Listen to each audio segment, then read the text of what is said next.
गुरुर्ब्रह्मा गुरुर्विष्णु गुरुर्देवो महेश्वरः गुरुर्देव परं ब्रह्म तस्मै श्री गुरवे नमः। समस्त जन कल्याणे निरतं करुणामयं नमामि चिन्मयं देवं सद्गुरुं ब्रह्मविद्वरं वसुदेवसुतं देवं कंसचाणूरमर्दनं देवकी परमानन्दं कृष्णं वन्दे जगद्गुरुं कृष्णं वन्दे जगद्गुरुं। सच्चिदानंद घन विग्रह लीला पुरुषोत्तम भगवान कृष्ण के चरण में प्रणाम पूर्वक पूजनीय गुरुदेव गुरुदेव मन स्वामी चिन्मयानंद जी जो पहले बार सुन रहे होंगे, या वहां एक सुंदर कृष्ण का फोटो है, भगवान कृष्ण और गुरुदेव जिनके प्रति हम लोगों ने माल्यार्पण किया और दीप प्रज्वलन किया। ये जो 5 दिन का कार्यक्रम है उनको समर्पित है, उनको निवेदन है। जैसे हम फूल देते हैं, यही सोच के प्रारंभ करते हैं। मेरे प्यारे केशवानंद चिन्मय मिशन के समस्त सभ्य कमिटी वृंद, जैसे मुकुटधारी है और चंद्रमोहन गुप्ता जी है, माता जी है, उनके समस्त परिवार, इतना सुंदर जगह पर हम बैठे हैं। इसमें बैठकर सुनना ही ये एक ध्यान हो जाएगा। और ये जो नवम अध्याय में ले रहा हूं, इसका बहुत ही आनंद लगेगा 5 दिन में। अब मैं एक प्रश्न रखता हूं, गीता सुनने की क्या आवश्यकता है? क्या जरूरत है गीता सुनने? क्यों हम गीता सुने? गीता सुनने से क्या फायदा है? ये बात एक सुंदर कथा, किस्सा, उससे प्रारंभ करते हैं।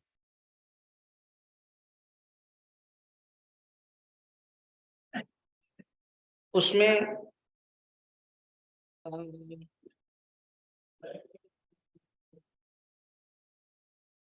जय श्री राम, जय श्री राम।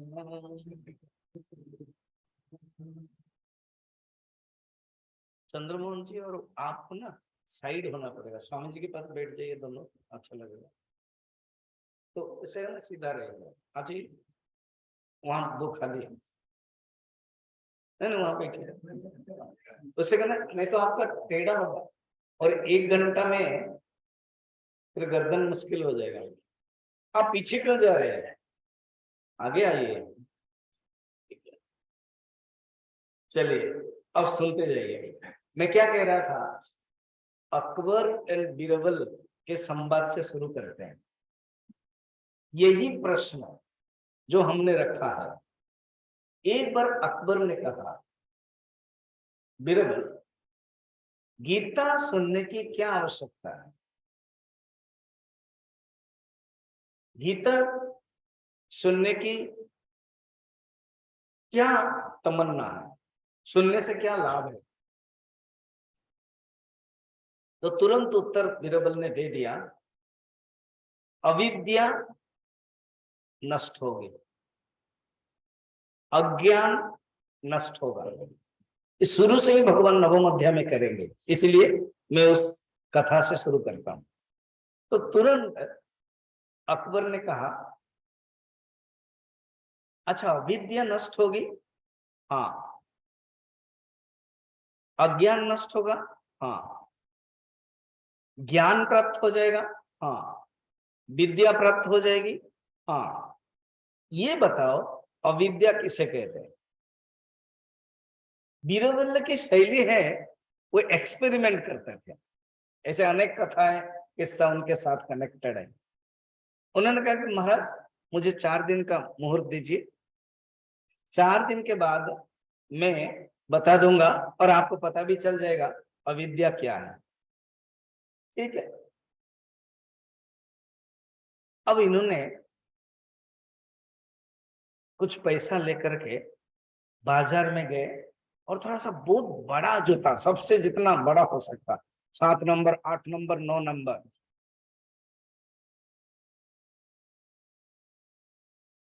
ये दुकान गए, सोना जवाहरत के दुकान, और बहुत बड़ी एक जूता खरीद करके कहा कि इसमें सोना लगाइए, जवाहर लगाइए, मोती लगाइए, हीरा लगाइए और डेकोरेशन करके टिप टॉप कर दीजिए।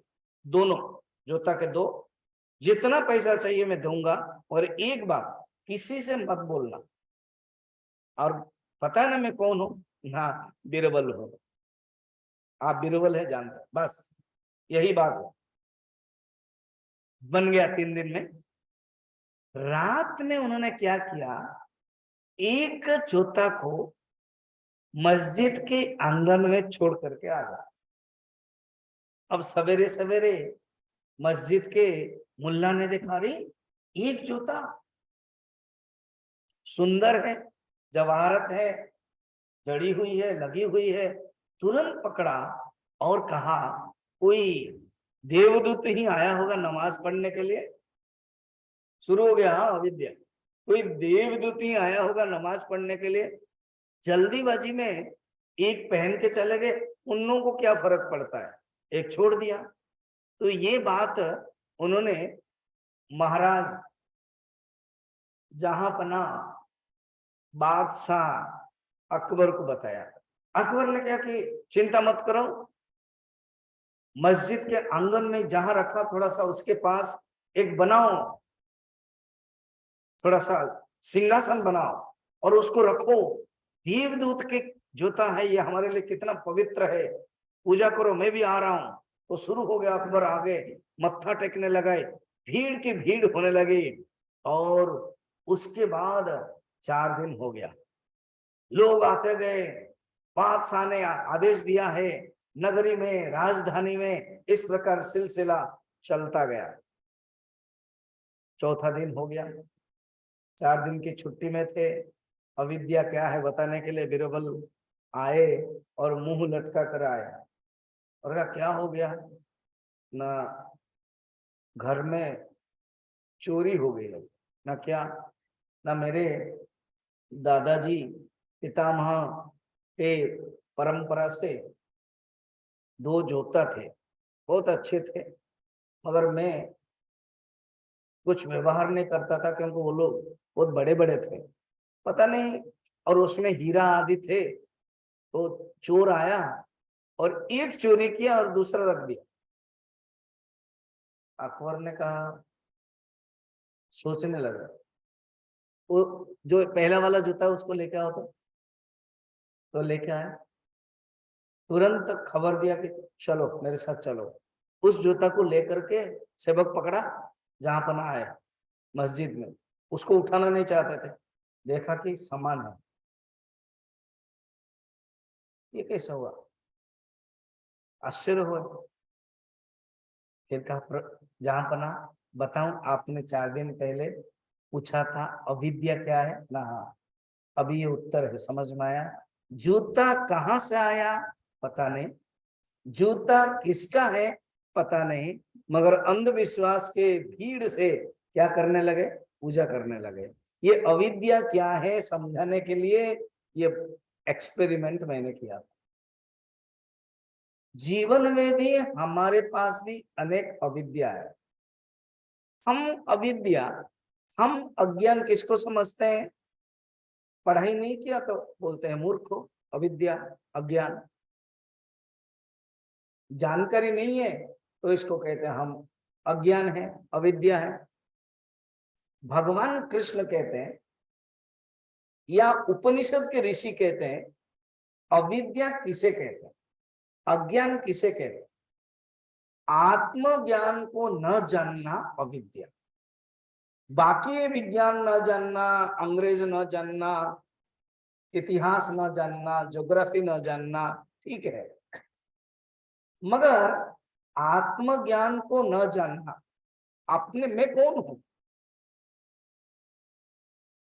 मेरा जो स्वरूप क्या है, न जानना ही अविद्या है। और इसी अविद्या कब कटेगी? सिर्फ विद्या से।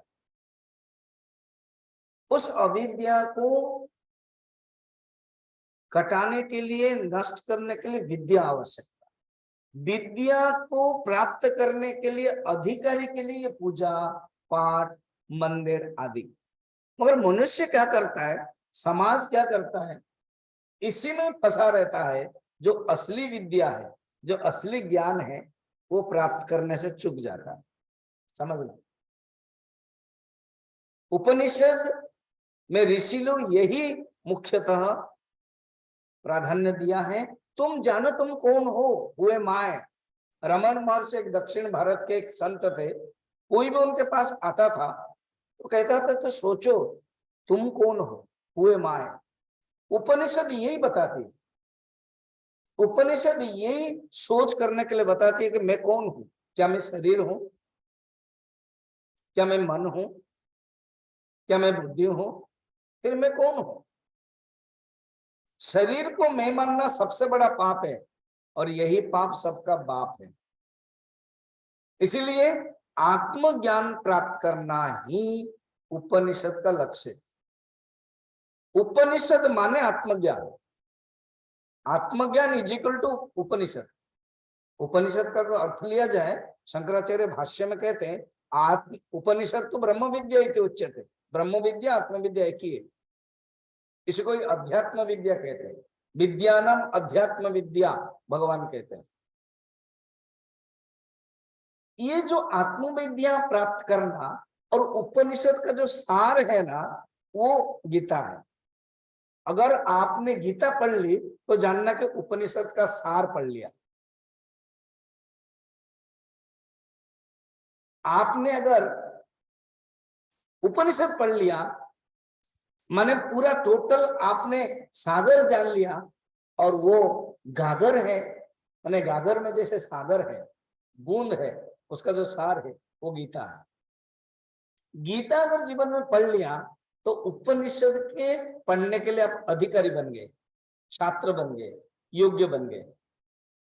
और चिन्मय मिशन के एक सिस्टमेटिक है, जैसे चंद्रमोहन जी बता रहे थे, ये सिद्धवाड़ी के जो कोर्स है, बॉम्बे का जो कोर्स है, और वो सिद्धवाड़ी गए भी हैं, उनको पता भी है ब्रह्मचारियों का जो कोर्स होता है। मैं खुद 84 86 का कोर्स सेकंड बैच किया, फिर मुझे गुरुदेव की कृपा है 2002 2004 8 बैच का मैं आचार्य बना।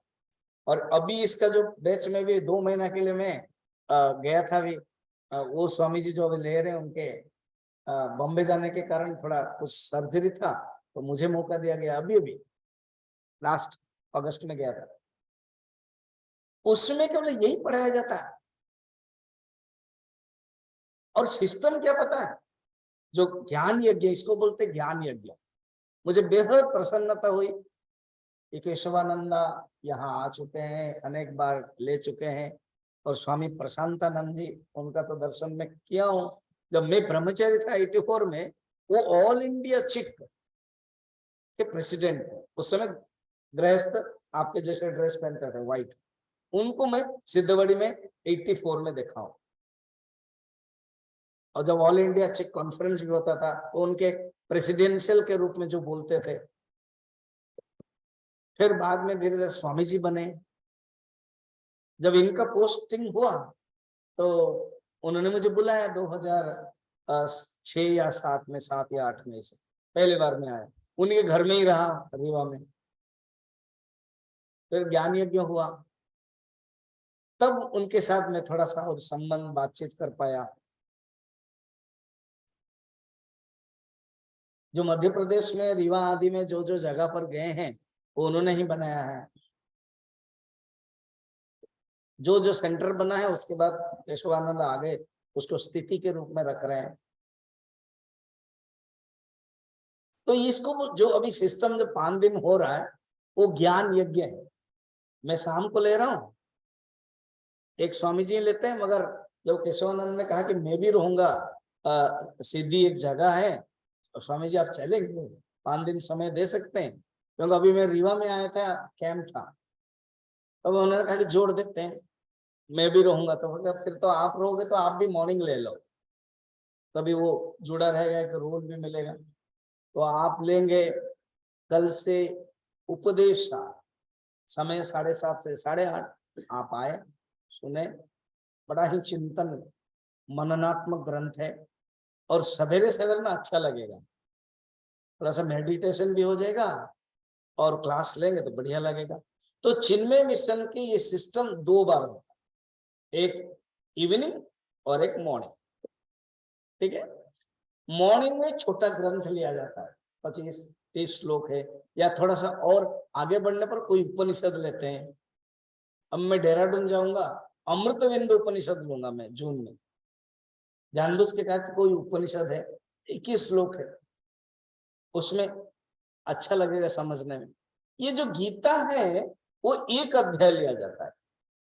पहले पहले तो गुरुदेव बहुत 1 महीना 2 महीना लेते थे, बाद में घट घट कर 7 दिन हुआ। अब हम लोग व्यस्तता रहने के कारण चलो 5 दिन में तय हुआ। ठीक है, तो जो 5 दिन है ये एक पैकेज, एक अध्याय के ऊपर लिया जाता है, और सबके पास किताब होनी चाहिए। आज तो पहला दिन है, इसलिए श्रद्धा रखिए, एक अपने आप को एक संकल्प कीजिए, जैसे पूजा होती है संकल्प करते हैं ना, ये संकल्प करना है मन में, I will be the student. जैसे दीक्षा लेते हैं अनुष्ठान में, तो ये 5 दिन का मैं एक स्टूडेंट हूँ, मॉर्निंग एंड इवनिंग का। इवनिंग में जरूर किताब लेके आइए, यहाँ वहां पर भी है 9 चैप्टर की किताब, बाद में आप ले लेना। मॉर्निंग के लिए उपदेश सार भी किताब है। तो किताब में क्या होगा, आप पकड़ोगे, हम जो श्लोक बोलेंगे आप भी उसको बोलोगे, पढ़ोगे, एंड उसके बाद जब समझाएंगे बहुत ही अच्छा लगेगा। ठीक, अभी किनके किनके पास किताब, अभी हाथ में हाथ उठाओ, गीता किताब सिर्फ 2 लोगों का, छोटी छोटी किताब है, अभी दे दे। आप एक काम कर सकते हो, ओम नमः शिवाय, ओम नमः शिवाय,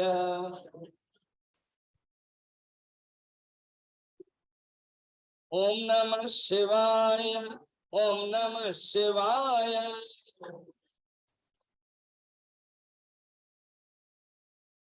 ओम नमः शिवाय, ओम नमः शिवाय,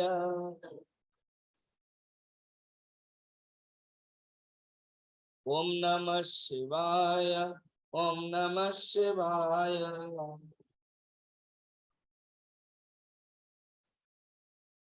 ओम नमः शिवाय, ओम नमः शिवाय।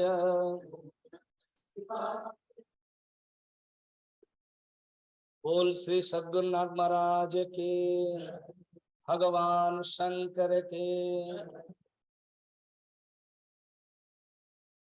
गीता ही उपनिषद, आप हर अध्याय के नीचे देखोगे ओम तत्सदिति श्रीमद् भगवद गीतासु उपनिषत्सु।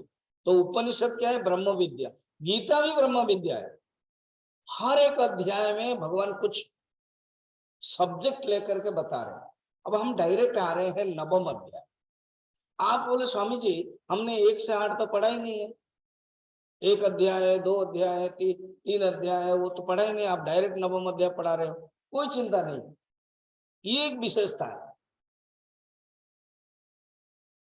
ठीक है, जैसे कोई आप किसी के घर जाते हो तो जो मेन मील भोजन के पहले वो थोड़ा सा ड्राई फ्रूट्स एंड कुछ फ्रूट्स वो सब रखा गया, जिसको जो पसंद है वो लेते हैं। इसी प्रकार अपने आप में ये फुल है, आप कोई भी अध्याय पढ़ो उसमें ज्ञान प्राप्त हो जाएगा। मैंने शुरुआत कहां से किया? अज्ञान क्या है जानना और अज्ञान को नष्ट करना, ये गीता का पर्पज है। गीता का अर्थ ही है ब्रह्म विद्या। ब्रह्म विद्या से अज्ञान नष्ट होगा। उसके पहले अष्टम अध्याय में भगवान ने निर्गुण निराकार के बारे में बताया था, निर्गुण निराकार ब्रह्म के बारे में। उसी को अभी कंटिन्यू कर रहे हैं, और श्लोक जब होगा मैं जोड़ करके बताऊंगा। अभी आप निकालिए, शायद ये जो पेज है ना 54 में होगा, देखिए तो है, अलग अलग प्रिंटिंग है, पुराना है। आपके किस में है, कितने में है? नहीं नहीं नहीं, अच्छा अच्छा, अर्थ वाले में 116, बिना अर्थ वाला में 54 है। Am I correct? हाँ ना तो बोलो। हाँ हाँ, अभी शुरू करते हैं मेरे बात। नवम अध्याय निकालो। अथ नवमोऽध्यायः। श्री भगवानुवाच इदं तु ते गुह्यतमम् प्रवक्ष्याम्यनसूयवे ज्ञानं विज्ञानसहितं यज्ञात्वा मोक्षसे शुभात्। मैं जानबूझ के दो बार पढ़ूंगा। एक बार अगर आपको छूट गया, एक बार अगर जान नहीं पाए, तो आप सेकंड टाइम पकड़ लोगे। श्री भगवान उवाच इदं तु ते गुह्यतमम् प्रवक्ष्याम्यनसूयवे ज्ञानं विज्ञानसहितं यज्ञात्वा मोक्षसे शुभात्। अर्जुन, मैं तुमको ये जो ब्रह्म विद्या है, ज्ञान है, ये तुमको ऑलरेडी बता चुका हूं। अष्टम अध्याय में, उसके पहले भी बता चुका हूं। अभी मैं तुमको फिर बताना चाहता हूं। इस अध्याय का नाम है राजविद्या राजगुह्य योग नाम। राजविद्या माने रॉयल नॉलेज।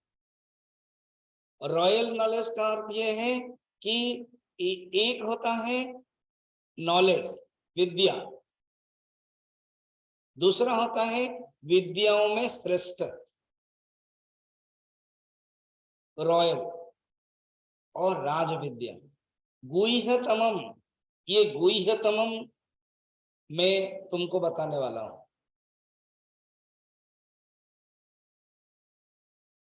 एंड ये, इसमें ज्ञान भी है, विज्ञान भी है।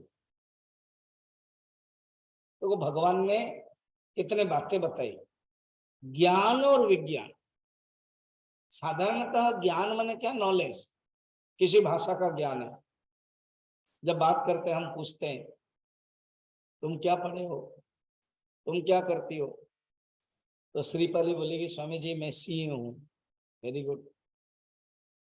ये बोलेगी मैं एमए हूं। क्या पढ़ रही हो, है ना? तो उसको बोलते ज्ञान। विज्ञान क्या है ना? विज्ञान है साइंस। हमारे जो एजुकेशन, उसमें 3 स्ट्रीम्स है। एक आर्ट्स है, एक कॉमर्स है, और एक है साइंस। तो कॉमर्स में सीए तरफ जाते हैं। आर्ट्स में अलग अलग सब्जेक्ट है, पॉलिटिकल साइंस, ज्योग्राफी आदि। फिर साइंस में फिजिक्स, केमिस्ट्री, बायोलॉजी, मैथमेटिक्स, आजकल कंप्यूटर साइंस है। उसको विज्ञान कहते हैं। विज्ञान माने साइंस, मगर यहां पर वो अर्थ नहीं है। ज्ञानम माने थ्योरी, विज्ञानम माने प्रैक्टिकल। ये एक अर्थ हुआ। ज्ञानम माने ऑब्जेक्टिव साइंस, बाहर का। विज्ञानम माने सब्जेक्टिव साइंस। ज्ञानम माने शास्त्र ज्ञान, विज्ञान माने अनुभूति ज्ञान। तो मैं ज्ञान और विज्ञान दोनों साथ तुमको समझाता हूं। आजकल कहते हैं आईटी, आईटीआई, आईटी माने इंफॉर्मेशन टेक्नोलॉजी। तो information technology is equal to ज्ञानम। 3 प्रकार टेक्नोलॉजी है। एक होता है इंफॉर्मेशन टेक्नोलॉजी, सेकेंड है नॉलेज टेक्नोलॉजी केटी, वो भी ज्ञान में ही आ जाएगा। इंफॉर्मेशन टेक्नोलॉजी और नॉलेज टेक्नोलॉजी ये दोनों ज्ञान में आ जाए। Swami ji, information technology and knowledge technology में क्या फर्क है? इंफॉर्मेशन टेक्नोलॉजी में इंफॉर्मेशन आया, आपके पास इंफॉर्मेशन है, मगर वो नॉलेज नहीं आया। माने इंफॉर्मेशन आया मगर वो आपके दिमाग में बैठा नहीं, तो नॉलेज टेक्नोलॉजी हुआ नहीं। जब इंफॉर्मेशन आपके दिमाग में आ गया तो उसको बोलते हैं नॉलेज, वो नॉलेज टेक्नोलॉजी है। और वो नॉलेज आपने जीवन में जिया, आपने जीवन में ग्रहण किया, वो हो गया ट्रांसफॉर्मेशन टेक्नोलॉजी, टीटी। टीटी माने टेबल टेनिस नहीं, ट्रांसफॉर्मेशन टेक्नोलॉजी। तो आईटी, केटी, टीटी। देखो आईटी आप पढ़ रहे हो बाहर, मगर जो गीता है वो टीटी है, उपनिषद है वो टीटी है। ट्रांसफॉर्मेशन टेक्नोलॉजी वो आर्ट ऑफ लिविंग है, वो आर्ट ऑफ मैन मेकिंग है, जीवन जीने की कला कैसे। देखो आप कोई भी चीज आजकल खरीद रहे हो, साबुन खरीद रहे हो, छोटे से फाउंटेन पेन खरीद रहे हो, आजकल फाउंटेन पेन नहीं है, जो पेन है, कलम है, उसके बीच में एक मैनुअल रहता है, कागज में लिखा होता है how to use, how to open. ये गीता क्या है पता है? ये एक manual book of self unfoldment, आत्म विकास की ये निर्देशिका है, ये पुस्तिका है।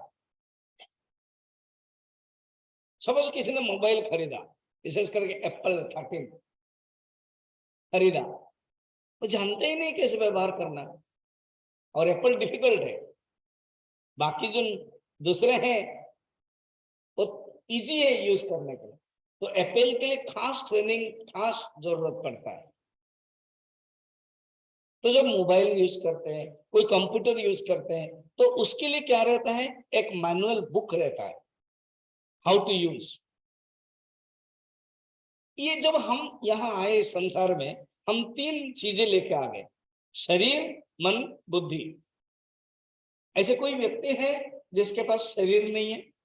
ये क्वेश्चन बड़ा मैं पूछ लिया, बहुत गलती कर लिया पता है। एक यूनिवर्सिटी था कॉलेज, उसमें 25th या 50th ईयर में चीफ गेस्ट होके गया था। तो मेरा जब प्रवचन हुआ, बहुत भीड़ है, अलुमिनी भी आए थे, बहुत भीड़ थी। तो मैंने पूछ लिया, ऐसे कोई है जिसके पास बॉडी नहीं है, शरीर नहीं है? तो एक तुरंत एक हाथ उठाया और कहा कि घोस्ट का बॉडी नहीं होता है स्वामी जी, भूत का बॉडी नहीं होता है। तब से मैं क्या करता हूँ, क्वेश्चन में थोड़ा कंडीशन लगता हूँ। ऐसे कोई व्यक्ति है जो यहाँ पर बैठे हुए हो, उसका शरीर नहीं है? तो उत्तर नहीं दे सकते कि घोस्ट है, क्योंकि घोस्ट में नहीं बैठा है। अगर बैठा है तो हम लोग तो नहीं जानते हैं ना, संभव है। भागवत में तो घोस्ट आते हैं, भागवत जब करोगे तब वो भूत आते हैं। क्यों? तो उसको मुक्ति मिलती है, इसीलिए तो माताजी पिताजी के स्मरण में भागवत किया जाता है। तो ऐसे कोई व्यक्ति है जिसके अंदर शरीर नहीं है, जिसके पास शरीर नहीं है, सबके पास है। ऐसे कोई व्यक्ति है जिसके पास मन नहीं है, सबके पास है। ऐसे कोई व्यक्ति है जिसके पास बुद्धि नहीं है, सबके पास है। इसको चलाने के लिए एक मैनुअल चाहिए। सोचो तो, वो मैनुअल गीता है, वो मैनुअल उपनिषद है, और वो भी बिना किसी गाइड से। कोई आप खुद पढ़ के कर लोगे, गड़बड़ हो जाता है, आपको कोई बताता है। उस बताने का नाम ही, उसी को कहते गुरु। बहुत लोग कहते हैं गुरु की क्या आवश्यकता है? मगर दूसरे एजुकेशन में नहीं बोलते। कोई लैपटॉप खरीदा, एप्पल खरीदा, कोई एजुकेशन में, तो बोलते नहीं मैं ले लूंगा, मैं खुद खुद कर लूंगा। अब डाला, कुछ जल गया, बर्स्ट होगा। क्यों? उसके जो वोल्ट होता है वो 8 एम्पियर या 16 एम्पियर कहां पर डालना था, उसे गलती से डाल दिया ज्यादा। तो हमारे भी जीवन में शरीर मन बुद्धि है, कहां पर कैसे व्यवहार करना है, किसके साथ कैसे व्यवहार करना है, वो गीता बताती है। सेल्फ मैनुअल बुक है।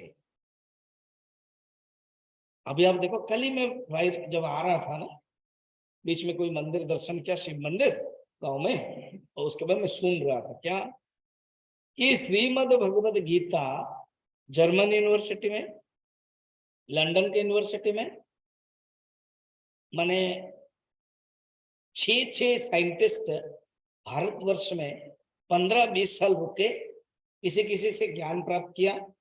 उसमें से चिन्मय मिशन भी आए होंगे, क्योंकि हमारे गुरुदेव की इतना सुंदर किताब अध्ययन किया, सब लेके गए वहां पर 6 साल रिसर्च किया।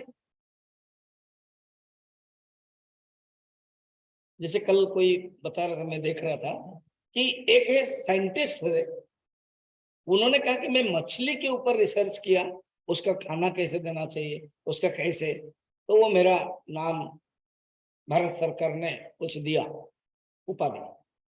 तो इसी प्रकार वो गए वहां, सब अध्ययन किया। सोचो 20 साल, हम लोग एक अध्याय को 5 दिन भी सुन नहीं पाते ठीक से, उन्होंने पूरा डेडिकेट किया। 6-7 साइंटिस्ट भारत में, उस समय हिंदी भी सीखी, संस्कृत भी सीखा, देन सब किताब लिए होंगे, फिर वहां अपना रिसर्च किया कंप्यूटर आदि में, देन डिक्लेयर किया श्रीमद् भगवत गीता वर्ल्ड में एकमात्र किताब है जो जीवन के बारे में बताते हैं, और भगवान कृष्ण के जीवन के भी उन्होंने इतना सुंदर रिसर्च किया। तो जरूर उसमें इस्कन में भी जुड़ा होगा, अलग अलग संस्था में जुड़े होंगे, तभी तो होगा। ये एक मौका है। और हम भारतीय, मैं जब रांची में था तो 20,000 स्टूडेंट्स गीता चैंटिंग कंपटीशन करते थे, 50 स्कूल जाते थे।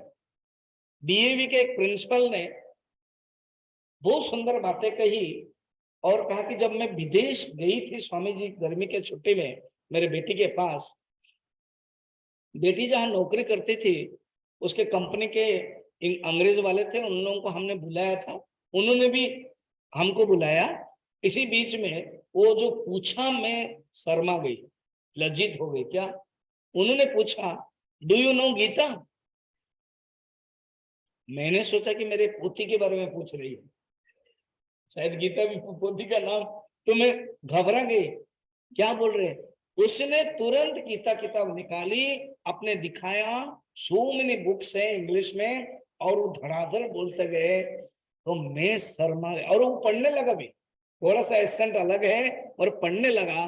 तब से मैंने डिसाइड किया, जब भारत आई, मैं एक प्रिंसिपल हूं, 5,000 बच्चे मेरे स्कूल में पढ़ रहे हैं, यही 1-2 बच्चे अगर विदेश जाएंगे, जो मुझे पूछा गया मैं उत्तर नहीं दे पाया, 25 साल के बाद एक बच्चा अगर उधर गया, ऐसे ही पूछा जाएगा, तो हमारे बच्चे एम्बेरस पोजीशन में रहेंगे।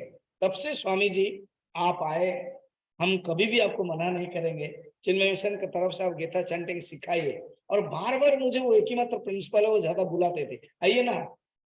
तो मैं जाता था प्रेयर में, उनको सिखाता था, बीच बीच में क्लास लेता था, टीचर्स लोगों को भी चैंटिंग सिखाता था। सोचो तो, क्यों उनके अंदर एक भावना आ गई, तो हम लोगों के अंदर भी होनी चाहिए कि जो विदेशी लोग, साइंटिस्ट लोग अपना जीवन दे देते हैं, हमें मुफ्त मिल रहा है और उसको नहीं ले रहे हैं अवकाश।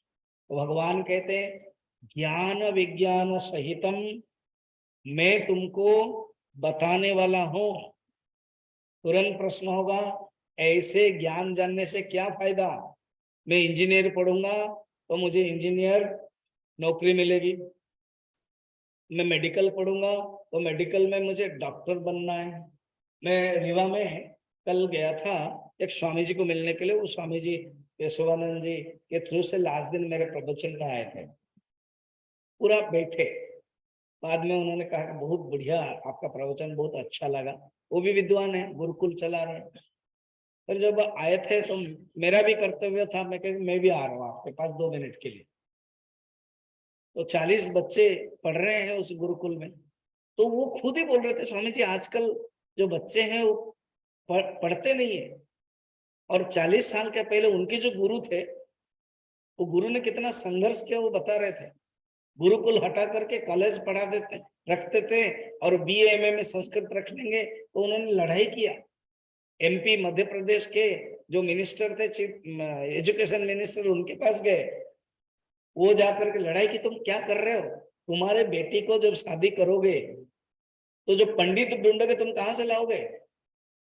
वो पंडित संस्कृत श्लोक नहीं जानता होगा। ये जो BA MA में तुम रख लेते हो, ये वो क्या बोल सकते हैं? ये तो पैंट पहनते हैं, वो तो नौकरी ढूंढ रहे हैं। तुम गुरुकुल रखो, संस्कृत पढ़ेंगे। अभी अभी मैं देख रहा था, कोई ट्रेन में बच्चे जा रहे हैं, साउथ इंडियन के बच्चे, और किसी आश्रम में जम्मू कश्मीर में सब मुंडन है, व्हाइट है, बड़ा सुंदर वेद मंत्र गीता चैंटिंग करते थे। तो धीरे धीरे वो मिल नहीं रहे, इसलिए वो जरूरी है। तो अभी प्रश्न होगा कि मैं पढ़ूंगा तो बाकी मुझे इंजीनियर डॉक्टर मिले, गीता पढ़ेंगे तो क्या फायदा? उपनिषद पढ़ेंगे तो क्या फायदा? तो कहते हैं मनुष्य संसार में जीता क्यों जीता है? खुशी के लिए, आनंद प्राप्त करने के लिए। जब आत्मज्ञान प्राप्त होता है, सचमुच परमानंद प्राप्त होता है। बाकी ये पैसा, जमीन, जायदाद अच्छी बात है, आवश्यक है, नकार नहीं सकते, मगर ये परमानेंट आपको आनंद नहीं दे सकता है। एक संत ने सुंदर कहा, सोचो जीवन में सब कुछ मिला, घर मिला, जायदाद मिली, जमीन मिले, पत्नी के लिए पति मिले, पति के लिए पत्नी मिले, सब कुछ मिला, नौकरी चाकरी सब कुछ मिला। क्या उससे, क्या वो मिला जिसके कारण जीवन मिला? क्या जीवन में सब कुछ मिला, क्या वो मिला जिसके कारण जीवन मिला? अगर ऐसे प्रश्न आ जाएगा तो आप एक गंगा की धारा तैयार कर लिया, आपके जीवन में एक धारा निकलने लगी, और उसी को ही कहते जिज्ञासु। भगवान कहते हैं ऐसे ज्ञान जब प्राप्त करोगे, अज्ञान छुटकारा होगा, क्योंकि अज्ञान ही समस्त दुखों का कारण है। सक्रेटिस कहते हैं, सुकरात कहते हैं अज्ञान ही दुख का कारण है। और सेकंड महावाक्य कहते हैं सक्रेटिस, पता क्या है?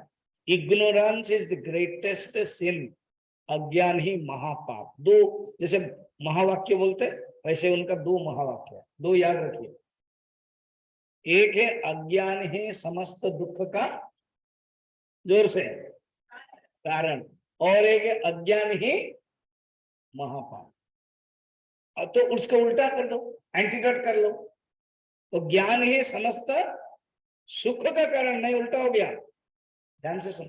अज्ञान ही दुख का कारण है, तो उसका एंटीडोट क्या है? ज्ञान ही सुख का कारण है, और अज्ञान ही महापाप है, ज्ञान ही महापुण्य है। इसी को भगवान कहते हैं। जब तक तुम आत्मज्ञान प्राप्त नहीं करोगे, तुम्हारा दुख का छुटकारा नहीं होगा, और ज्ञान प्राप्त करोगे तो क्या होगा? दुख का छुटकारा ही मोक्ष है। दुख निवृत्ति परमानंद प्राप्ति, यही मोक्ष है, और यही सब चाहते हैं। देखना, श्लोक पढ़ना, उसमें कहते हैं यज्ञात्वा अशुभात मोक्ष से, ये अशुभ जो है, ये जो दुख है, उससे तुम मुक्त पाओगे। अभी मैं इसी नवम अध्याय में तुमको यही कह रहा हूं, कहने जा रहा हूं। और ये गुह्यतमम, ये गुह्यतमम शब्द कैसे बना पता है? एक होता है जैसे इंग्लिश में good better best, good better best, good है, फिर कंपैरेटिव डिग्री बेटर है, फिर सुपरलेटिव डिग्री बेस्ट है। गुह्य, गुह्यतर, गुह्यतम। ये जो गुह्य है वो कर्म क्षेत्र है, वो जो गुह्यतर है वो उपासना क्षेत्र है, और जो गुह्यतम है वो ज्ञान है। इसको और समझो, ये जो लौकिक सुख है वो गुह्य है, ये जो स्वर्ग सुख है वो गुह्यतर है, और जो मोक्ष है, जो कैवल्य है, वो है गुह्यतम। ऐसे मोक्ष आत्मज्ञान गुह्यतम मैं तुझे बता रहा हूं। बहुत ही सुंदर। अब भगवान कहते हैं सेकंड श्लोक सुन लो। क्या सेकंड श्लोक है ना, अब पढ़ने। सेकंड श्लोक किताब निकालिए। राज विद्या राज गुह्यम। वेरी गुड, आप अच्छे स्टूडेंट हो, आवाज भी बढ़िया आ गया। सचमुच बहुत, मैं प्रवचन तो 40 साल से दे रहा हूँ, बहुत कम जगह पर होता है, वो उनको करना पड़ता है, मगर आप बढ़िया सुंदर बोल रहे हो। राज विद्या राज गुह्यम पवित्रमिदमुत्तमम् प्रत्यक्षावगमम् धर्म्यम्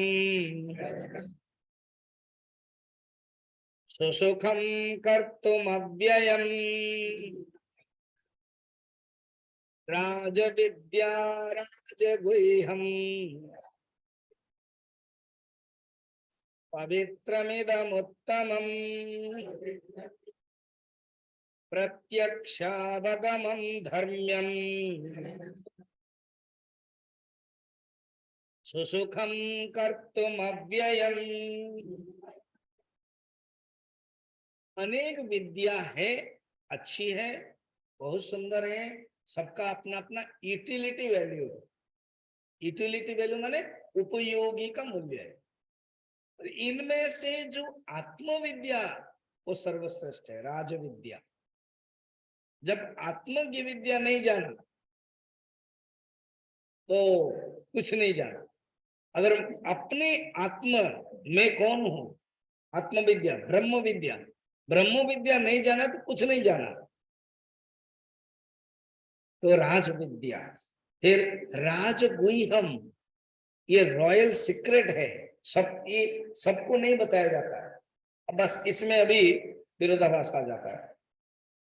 क्या इस अर्थ को लेकर के विशेष करके ब्राह्मण समाज में, ना ना ना ना वेद तुम लोग नहीं पढ़ सकते हो, तो कोई शूद्र नहीं पढ़ सकता है, कोई स्त्री नहीं पढ़ सकता है, तुम गीता में भी कहा गया राज गुह्य है, ये गुह्य है, ये गोपनीय है। दीक्षा को लेकर भी धीरे धीरे कान में ही बताया जा रहा है। तो यही तो देखो भगवान ने राज गुह्य का, भगवान फिर कहा एक विवर्तनवाद जिसको बोलते रिवोल्यूशनलिस्ट कहां हुए, वो तो नहीं है, वो परंपरा को माने, अंधविश्वास को माने। ऐसे क्या अर्थ है रियली राज विद्या राजगुह्य? गुह्य का अर्थ है अधिकारी को बताओ, जो अधिकारी नहीं है उनको मत बताओ, ये अर्थ है। गुह्य का अर्थ ये नहीं है कि अधिकारी आया हो और नहीं बताओगे, इसको अर्थ गलत ले लिया गया है। जो अधिकारी है उसको तुम बताओ, जो अनधिकारी अधिकारी नहीं है उसको अगर बताओगे वो ग्रहण नहीं कर पाएगा। अधिकारी को बताओ, इसको बताने के लिए मैं कहानी से समझा देता हूं। एक माताजी अपनी बेटी को शादी करते समय, वो दिल्ली अलीगढ़ कानपुर इलाहाबाद के आसपास के, वो ससुराल जाएगी हरिद्वार। शादी होने के पहले दिन उनको कहा कि देखो हरिद्वार तो तुम जा रहे हो, तुम्हारा जो ससुराल है हरिद्वार बहुत अच्छा तीर्थ का जगह है, कोई साधु सन्यासी तेरे पास आएंगे भिक्षा मांगने के लिए, तुम पहले उनसे उपदेश सुन लेना, प्रवचन सुन लेना, ज्ञान सुन लेना। तो उसके मन में रह गया, शादी हो गई, हनीमून कर लिया। फिर कुछ दिन के बाद जब घर संभालने लगी, एक साधु आए और कहा भगवती भिक्षाम देहि, हे माँ भिक्षा दो। तो तुरंत बाहर आ गई, साधु मेरे माँ ने कहा है आपसे कुछ प्रवचन सुनना, उसके बाद मैं कुछ दूंगी। साधु जान लिए तो तुरंत कहा कि पहले तुम प्रवचन सुनोगी ना? हाँ, मेरा नियम है ना, पहले मैं भोजन करता हूं, उसके बाद मैं प्रवचन दूंगा। तो उसने कहा ठीक है, अभी स्वामी जी का नियम है तो चलेगा। अब कल कल आप आएंगे, मैं कल आपके लिए बासमती चावल के सुंदर खीर बनाऊंगी, काजू किशमिश सब डाल दूंगे, आप आएंगे, गरम गरम दूंगी, आप ठीक 12 बजे आ जाइए। अब वो साधु क्या क्या जो कमंडल है, उस कमंडल में कीचड़ डाल दिया, गंगा किनारे के कीचड़ ले गए और आने लगे, भगवते भिक्षाम देहि। तो वो माँ नवेली नई वधू आगे गरम गरम खीर पात्र में रखी, सोच के मैं डालूंगी, तो देखा कीचड़ भरा हुआ, तो तुरंत कहा खराब हो जाएगा, आप साफ कर दीजिए। कोई कीचड़ में, कीचड़ युक्त पात्र में कोई डालता है? तो बोले देखो, मेरे लिए सब कुछ ब्रह्म है, खीर भी ब्रह्म है, कमंडल भी ब्रह्म है, खाने वाला भी ब्रह्म है, तुम भी ब्रह्म हो, चिंता नहीं। नहीं नहीं नहीं, वो तो ठीक है, मगर मेरा खीर खराब हो जाएगी, दीजिए दीजिए मुझे दे दीजिए। तो उन्होंने लिया, कमंडल को साफ किया, खीर रखा, क्यों कंडीशन था पहले भोजन ये पाएंगे, उसके बाद प्रवचन देंगे। तो माँ ने कहा था मुझे सुनना है, तो ले लिया। शायद वो स्वामी जी मिलिट्री में थे, पीछे मुड़ ते चल, लेफ्ट राइट चले गए। तुरंत पकड़ी, स्वामी जी आप लग रहा है मिलिट्री में ही थे, और पीछे मुड़ कर दिया, मुझे तो प्रवचन दे नहीं दिया। फिर पीछे मुड़ हो गए, आए पास में, प्यारी माता जी मैंने प्रवचन दे दिया है, तुमने ग्रहण नहीं किया। नहीं, आज तक कल तक कुछ बोल रहे थे कि आप बोलेंगे पहले, मैं दूंगी, आज तो कुछ भी बोले नहीं है, ऐसे केवल दिखा दिया ना, बिना बोले भी मैंने प्रवचन दे दिया ना। कैसे बताइए ना? सुनो, मेरे पात्र में तुम खीर डाली क्या? ना नहीं। क्यों नहीं डाली? ना पात्र खराब था, तो खराब पात्र में जब खीर डाली जाती है तो खीर भी खराब हो जाती है ना? हाँ। उसके बाद तुमने क्या किया ना, पात्र को लिया, अर्थात पात्र को मैंने तुमको दे दिया ना, तुमने साफ किया, तुमने खीर डाली ना, यही उपदेश ना। मैं समझी नहीं ना, खीर जो है मेरा ज्ञान, मेरा उपदेश, मेरा अमृत, तुम्हारा जो मन है वो तुम्हारा पात्र, मगर तुम्हारे अंदर ये जो कीचड़ भरा हुआ है अहंकार, कि मैं ज्ञान प्राप्त करूंगी, अच्छी बात है एक जिज्ञासा रूप में, मगर तुम्हारा श्रद्धा, तुम्हारी श्रद्धा नहीं हुई है, तुम्हारे अंदर अभी कामना है, तुम्हारे अंदर अभी अहंकार है, तुम्हारे अंदर अभी घमंड है। तुमने कहाँ समर्पण किया? व्यवहार की दृष्टि से तुम ज्ञान प्राप्त करोगी श्रद्धा के साथ, तुमने गुरु को अपने घर में नहीं बुलाया, तुमने गुरु को अपने आसन नहीं दिया, तुम खुद सामने बैठे नहीं, तो ये ज्ञान कैसे मैं दूं और तुम ग्रहण कर पाओगे? कुछ फायदा होगा? तुम ग्रहण करोगे, तुम आईटी वाले हो जाओगे और तुम टीटी वाले नहीं हो पाओगे, तुम्हारा परिवर्तन नहीं होगा। तुरंत वो प्रणाम करने लगा, अभी समझ में आई मेरी माँ क्यों कहता है एक साधु से उपदेश दो, मैं अभी शिष्य ते हम साधिमाम त्वं प्रपन्नम, मैं आपका शिष्य हूं, अर्जुन यही कहा था। तब वो अंदर आए, उसके बाद तो जो होगा, कहने का मतलब है, इसीलिए भगवान कहते हैं गुह्यतमम, जो अधिकारी नहीं है उनको मत बोलो। और अगर गुरु सामर्थ्यवान है ना, कृष्ण जैसे, गुरुदेव जैसे, अलग अलग महापुरुष जैसे, वेद व्यास शंकराचार्य जैसे, अनधिकारी को भी अधिकारी करा देते हैं। इसलिए उन्होंने गुह्यतम को बंद करके नहीं रखा, बरम तो खोल दिया। आप कभी समय मिले तो यहाँ तो इतना सुंदर हॉल है, हमारे गुरुदेव के बारे में एक पिक्चर है,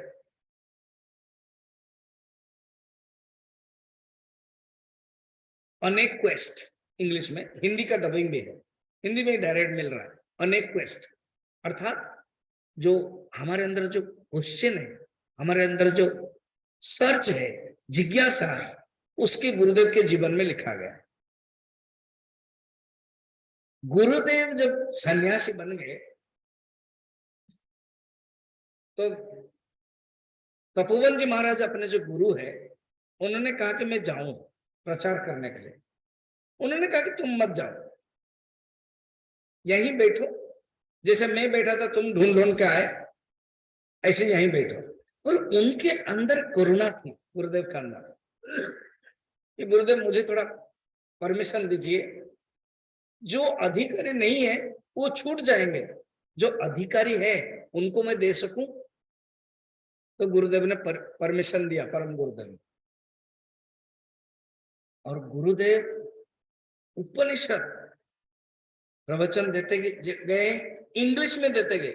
उस समय दक्षिण भारत के पंडित लोग विरोध किया, वो फिल्म में सब है, विरोध किया, फिर भी देते गए। उनका एक लॉजिक क्या पता है, ताकि मैं कौन हूं किसी को मना करने के लिए।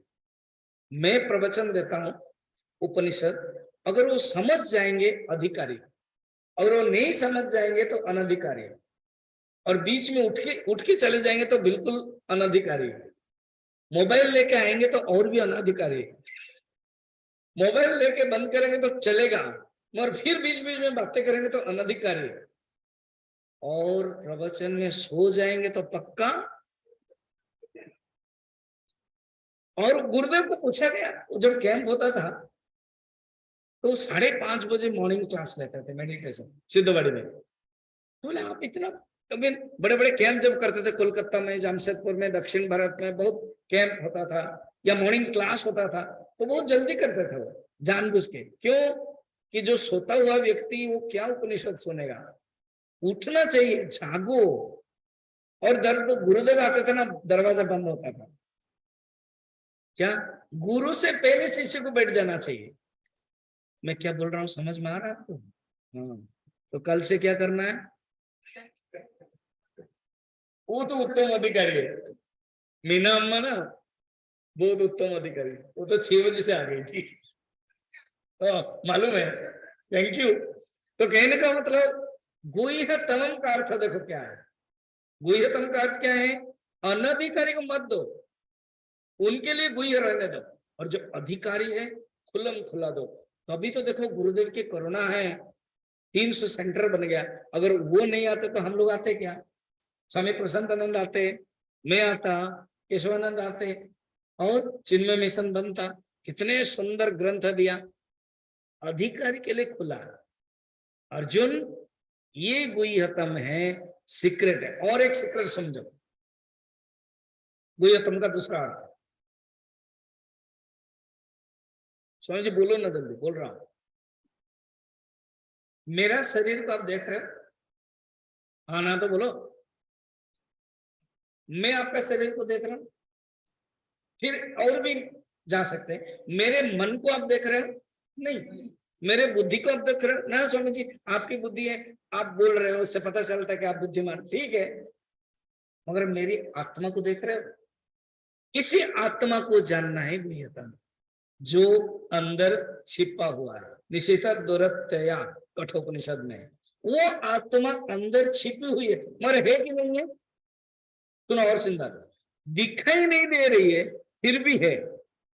जो दिखाई नहीं दे रही है अदृश्य है, जिसके कारण बाकी सब दृश्य है, वो गुह्यतम। आत्मा दिखाई दे रही क्या? जगत दिखाई दे रहा है, जिसके कारण जगत दिखाई दे रहा है वो अदृश्य है, वो गुह्यतम है। ऐसे आत्म तत्व को जानना गुह्यतम है। और वो क्या है? पवित्र है। देखो पवित्र माने क्या है समझ लो। कपड़ा गंदा हो गया, साफ कैसे करते हो?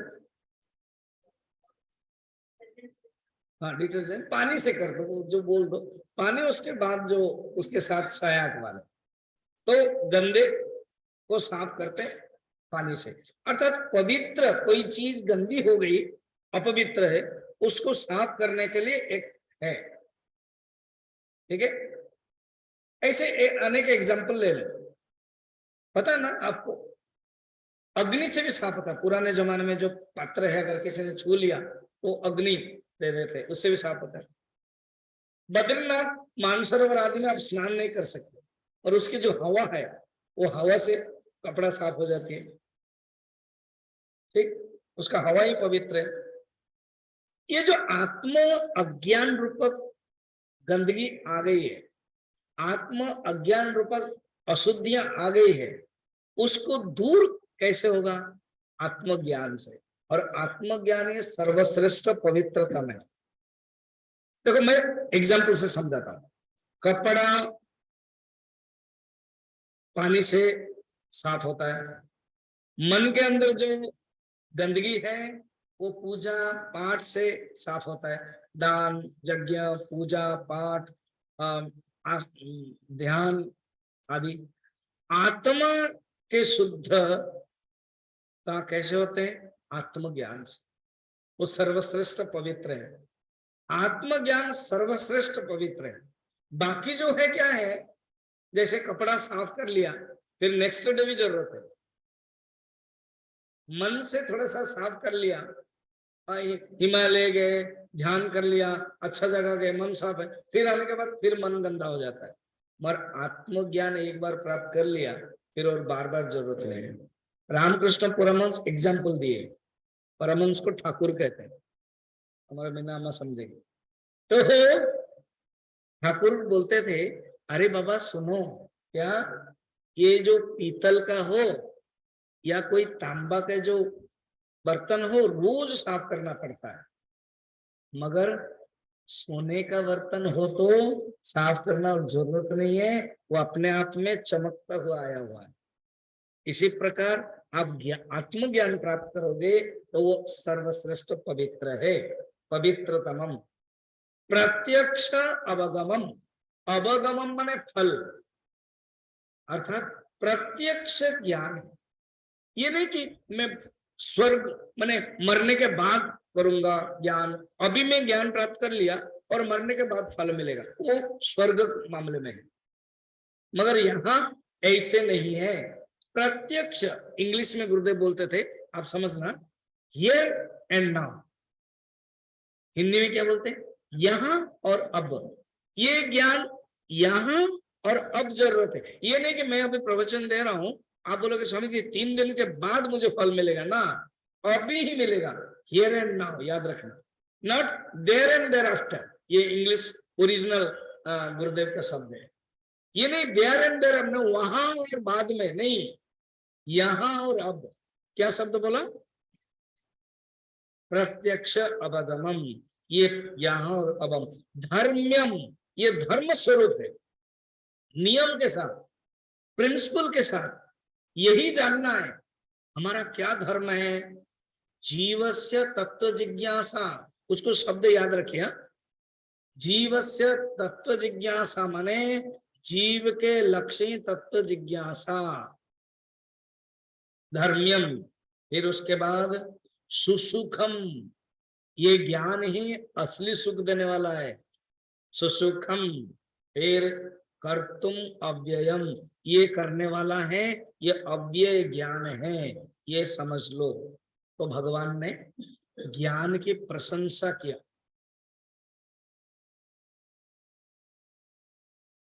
देख रहा हूं प्रवचन में कोई फोन लगा देता है, अपनी तरफ से मत करो, आ गया तो अलग बात है।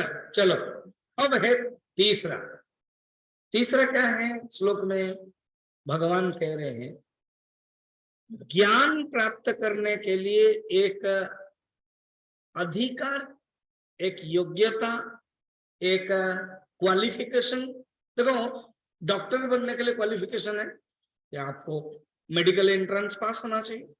इंजीनियर बनने के लिए क्वालिफिकेशन है, आपको इंजीनियर पास होना चाहिए। सीए बनने के लिए क्वालिफिकेशन है कि आपको 8 पेपर सीए का चार्टर्ड अकाउंटेंट को पास करना पड़ेगा। फिर इतने साल में कोई कोई 4 पेपर करते थक जाते हैं, होता नहीं है, पूरा टोटल 8 पेपर करना पड़ेगा तभी आप सीए बन सकते हो। इसी प्रकार आत्मज्ञान के लिए एक सबसे बड़े क्वालिफिकेशन है, अनेक हो सकता है, मैं अगर पूछूंगा ना बहुत कुछ बताओगे। दी बेस्ट है, सबसे अच्छा है श्रद्धा। क्या? जोर से बोलो ना, कोई लड़की का नाम नहीं, हमारे अंदर ही जो गुण है वो श्रद्धा। तो आपके पास है, कैसे स्वामी जी? आप आए हो, बैठ रहे हो, सुन रहे हो। जिसके अंदर श्रद्धा नहीं है वो किसी ना किसी बहाना में वो बड़ा एक्टिंग करते हैं, फोन आ गया तो फोन लेकर चले जाते हैं, क्या फोन आ गया, श्रद्धा नहीं है। अगर आ गया तो फिर आओ, सुनो, तो जानना श्रद्धा। भगवान कहते हैं 1 और 2 श्लोक में कहा, ये जो ज्ञान है वो श्रद्धावान ही प्राप्त कर सकता है। अगर श्रद्धा नहीं है तो क्या होता है, 3 नंबर श्लोक में बता रहे हैं। समझ में? कितना सुंदर सिस्टमेटिक कनेक्शन है। देखो, अगर श्रद्धा नहीं है, जो अश्रद्धा है वो क्या होता है, उसकी हालत। अश्रद्धान पुरुषाः धर्मस्यास्य परन्तप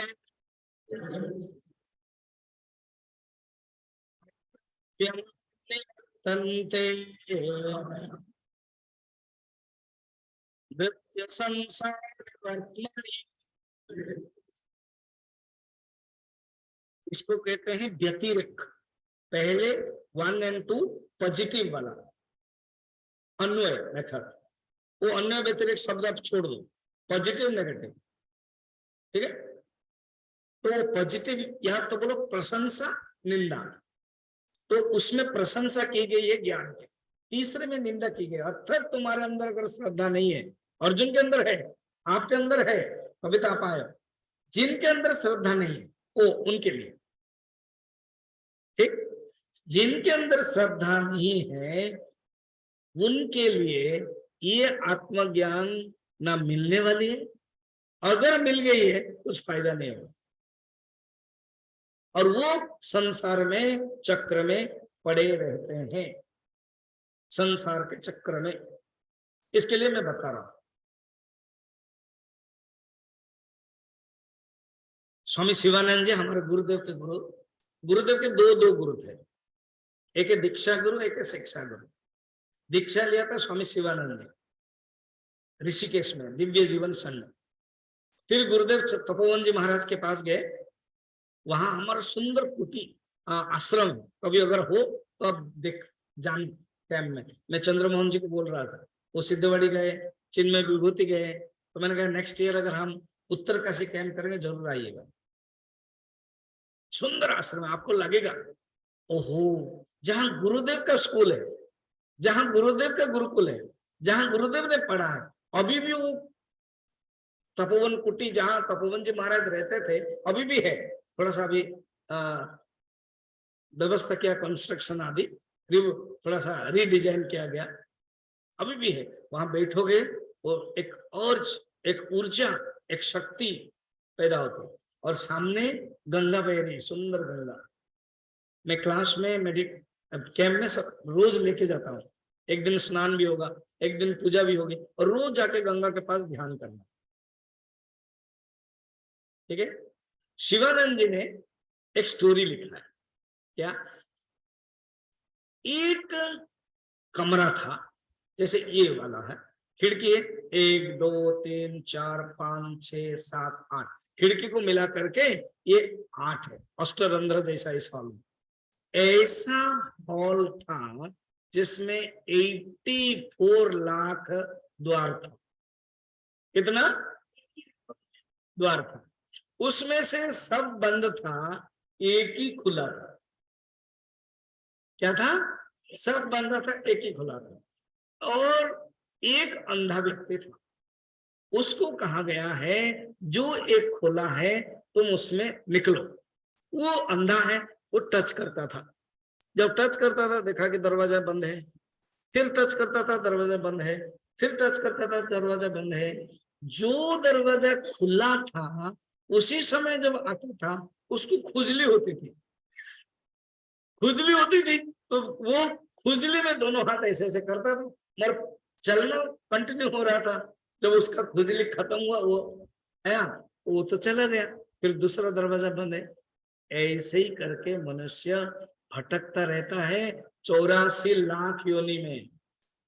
तो हम लोग भी ऐसे आए, मगर भगवान के कृपा से हम क्या किया, शरीर योनि में आए हैं, वही मात्र योनि है, द्वार खुला है, इसी से हमको मुक्ति मिलेगा।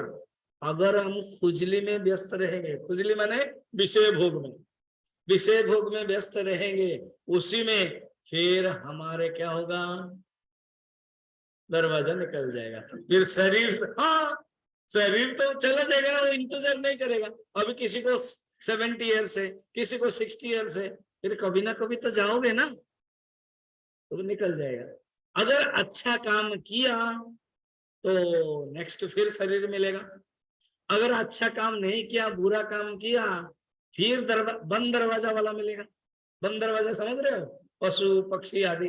और बढ़िया अच्छा काम किया, किसी गुरु के पास गए, ज्ञान प्राप्त किया, फिर तो आना ही नहीं पड़ेगा, इस चक्कर में मुक्त हो जाओगे। भगवान तृतीय में यही बता रहे हैं, सुनो, जिसके पास अश्रद्धा है वो कभी भी ज्ञान प्राप्त नहीं कर पाएंगे। सुनो, अभी जो आत्मज्ञान है, जो गुह्यतम है, बहुत ही स्ट्रिक्ट है, बहुत ही गुह्यतम है, वो मैं तुम्हें बता रहा हूं। तो मैं आज एक ही श्लोक लूंगा, 4 नंबर वाला, फिर हम लोग आरती करेंगे। मया ततमिदं सर्वं जगदव्यक्तमूर्तिना मत्स्थानि सर्वभूतानि न चाहं तेषु अवस्थितः। भगवान ने सोचा, अर्जुन अधिकारी है, ऑलरेडी अष्टम अध्याय तक सुन लिया है, और मैंने 2 श्लोक में बता दिया है, तीसरा में बता दिया, जो अधिकारी नहीं है और देरी नहीं करना चाहिए, ज्ञान प्राप्त कर लेना चाहिए। तो कहते सुनो, ये जो जगत देख रहे हो ना, इस हर कण में परमात्मा व्याप्त है। डायरेक्ट ज्ञान, चतुर्थ अध्याय में जहां भी जाते हो परमात्मा व्याप्त है। तो कहते हैं ये अव्यक्त मूर्ति, परमात्मा का 3 स्वरूप है, निर्गुण निराकार, सगुण निराकार, सगुण साकार। ये मैं कल बताऊंगा, अच्छी से समय चाहिए मुझे, एग्जाम्पल एक्सप्लेनेशन दूंगा, अभी के मैं समझ लो। अव्यक्त मूर्ति निर्गुण निराकार के रूप में सब में व्याप्त है। और क्या नेक्स्ट बोल रहे हैं, मत्स्थानि सर्वभूतानि। और सुनो, मैं जो परमात्मा हूं, मेरे अंदर ये सब जगत है। मुझे समझ में नहीं आया, ठीक है मैं बता रहा हूं, 2 एग्जांपल दे रहा हूं। मिट्टी कहेगी, जितने भी तुम घड़े देखते हो ना, वो मैं व्याप्त हूं। घड़े में मिट्टी है कि नहीं? और सेकंड वाक्य बोलेगी, मेरे में ही घड़ा स्थित है। जो घड़ा बना है बिना मिट्टी के हो सकता है क्या? एक बहुत चालाक लड़का आदमी था, शायद चिन्मय मिशन में स्टडी क्लास पढ़ा होगा। वो गया और सोना दुकान में बोला, और सोना बोला, कहा कि कुछ अलंकार था, वो जाकर के कहा कि ये कितना रुपीस मिलेगा, ये अलंकार का नाम। तो उसने कहा, ये काम करो, 5000 मिल जाएगा, ये अलंकार बहुत अच्छा है, थोड़ा प्रशंसा कर दिया। कौन? सोनार में, बहुत चालाक था वो। एक काम करे, अलंकार अलंकार आप ले ले, सोना मुझे दे दे। अब क्या बचेगा? कोई बचेगा ही नहीं है, सोना ही सब कुछ है। सोने में अलंकार व्याप्त है, पानी और लहर। लहर है, बुदबुद है, बुलबुल है, उसमें पानी बोलेगा मैं सब में व्याप्त हूं। लहर में भी व्याप्त हूं, बुदबुद में भी व्याप्त हूं, बुलबुल में व्याप्त हूं। और सेकंड वाक्य पानी बोलेगा, सुनो सुनो सुनो, मेरे में लहर है, मेरे अंदर बुदबुद है, मेरे अंदर बुलबुल बुदबुद लहर सब कुछ है। कितना सुंदर है। ना चाहम तेषु अवस्थितः, मगर याद रखना मैं उसमें नहीं हूं। अर्थात जो अलंकार है ये कि मेरे केवल कल्पना है, उस कल्पना में मैं नहीं हूं, समझने के लिए ये एग्जाम्पल फिट नहीं बैठेगा। और एक एग्जाम्पल क्या, रस्सी में सर्प, ठीक है, रस्सी में सर्प दिखाई दे रहा, बिना रस्सी में सर्प नहीं हो सकता है। जो रस्सी अगर नहीं होगा तो सर्प का भ्रांत नहीं है, मगर रस्सी बोलेगा, याद रखना सर्प में रस्सी नहीं है, अर्थात कल्पना वस्तु में सत्य वस्तु नहीं है। कल्पना कल्पना वस्तुआम अधिष्ठान न भवते, समझ में आया? यही भगवान कहते हैं, अर्थात मैं उसमें नहीं हूं करता, अर्थात ये सचमुच ये कल्पना चीज है, कल्पना में सत आधार नहीं है। फिर भगवान एक मारात्मक श्लोक बोलते हैं, पता है क्या? उस श्लोक पढ़ के क्वेश्चन रख के मैं जाऊंगा आज। 5 नंबर पढ़ लो। न च मत्स्थानि भूतानि पश्य मे योगमैश्वरम् भूतवृन्न च भूतस्थः ममात्मा भूत भावनः। श्लोक को देखिए, 4 नंबर में कहते हैं मत्स्थानि सर्वभूतानि, अर्थात सब भूत मेरे अंदर है। 5 नंबर में उलट देते हैं, न च मत्स्थानि भूतानि, मेरे अंदर है नहीं। इतना क्यों चेंज किया आपने? पहले बोलते हो मेरे अंदर है, फिर बोलते हैं मेरे अंदर नहीं है, ये क्या है वो हम लोग कल देखेंगे। कितना सुंदर है। अभी कल आप 2-3 चीजें याद रखें। ठीक 6:30 बजे प्रवचन शुरू होगा, 5-10 मिनट पहले भजन आदि, आप लोग 5-10 मिनट पहले आ जाइए। और मैं आरती हम लोग करेंगे और उसके बाद आरती होगी और बाहर भी प्रसाद है। मगर आप एक काम कीजिए, दूसरों को भी बोलिएगा, ठीक है, दूसरों को भी बोलिएगा कि वो आए और 4 दिन जो है वो सुने। तो ये आप जान ले